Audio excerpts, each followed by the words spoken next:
Hey guys, in this video we're going to take a quick look at 3 different 3-inch triple bladed propellers. So one of my subscribers was curious about the differences between these two, which is this is the DALProp 3045 bullnose, and this is the DYS 3x3. That's also a bullnose.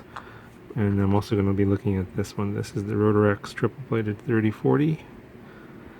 And I can tell you from experience that this is the version 1 of the RotorX 3040, and this propeller is very weak.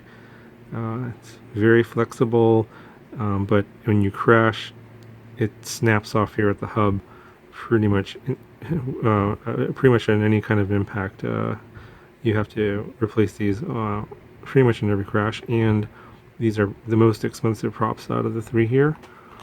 This DYS X3030 prop is pretty decent, and it's thin and it's flexible, but I've crashed these and they bend and not snap. Yet I've actually crashed, let me think here, I had this on I think I had this on the B rotor, and I crashed that like several times, and usually nothing happens. One time I had a prop bend here at the end, and I just bent it back and just kept on flying. And I had one really bad crash. I crashed into concrete, and one of the blades snapped, and so that's to be expected at that point. But this one seems to be a pretty durable propeller. It's pretty lightweight and thin, so it should be efficient. The DALProp is interesting as well. Just very tough. Looks like it's got a pretty solid hub. I've had this on my Airblade Assault, the white version of this, and it doesn't break. I've crashed that thing several times. I have yet to break a prop. But what happens is, though, is that the edges get all dinged up from the crashes, and you have to sort of file them down and smooth it out. Otherwise, it causes a lot of noise. This is a really tough propeller. Now, one of the things that the guy that was asking questions about this was worried about was, because this doesn't break, will that cause the motor shaft to bend on the motor? And so far I can say that through the crashes I've had, and not that many, but maybe like 5 or 6, I haven't had any bent motor shafts. And so maybe I've been fortunate, I don't know. I think this one is going to be a little bit more forgiving because it is thinner, so in a really hard crash, it's just going to break instead of breaking the motor shaft. But this one is so tough, it may bend the motor shaft. Alright, so let's get some measurements here and compare the hub sizes.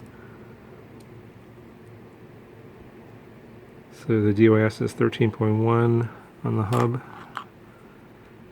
The DAL is 12.9. And the RotorX is 9.3.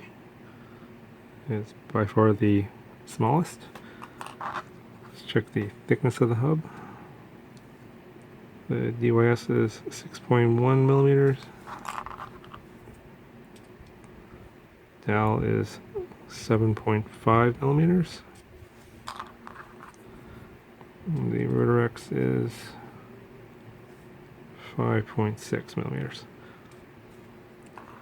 So yeah, clearly the RotorX is the weakest of the 3, and this hub for the DAL is very tough.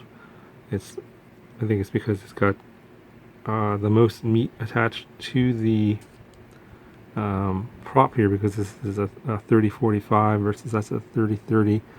So the pitch, the angle here on the DAL is going to be greater than on the DYS, which is why this is thicker and this is thinner.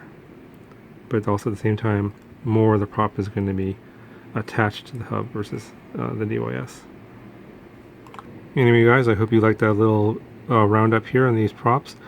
Let me know if you have any questions in the comments below about these propellers, and I'll talk to you guys in the next video.